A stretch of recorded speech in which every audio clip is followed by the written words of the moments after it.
Welcome to the Rim Break Rodeo. We hope this video helps. In this video, I will explain how to make a delicious hummus. To start, gather your core ingredients.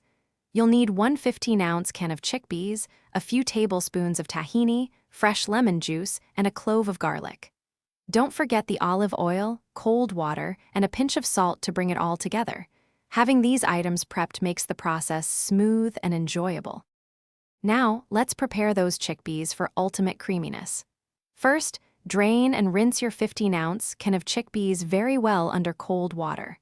For an incredibly smooth hummus, take a few extra minutes to gently rub off the skins. This small effort makes a big difference in achieving that silky texture we all love. It's time to blend. Add your prepared chickpeas, tahini, fresh lemon juice, and garlic to your food processor.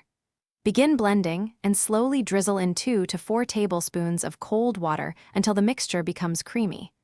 While it's still blending, pour in about 2 tablespoons of olive oil to achieve that perfect, rich consistency.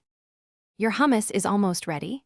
Give it a taste and adjust the seasonings as needed, perhaps a little more salt or a squeeze of lemon juice. Transfer it to a serving bowl, then garnish with a generous drizzle of olive oil, a sprinkle of paprika, and some fresh parsley. Serve with pita bread or fresh vegetables. Check the description for a link to Darn Tough socks and other great deals. Thanks for watching. Consider subscribing if we helped you.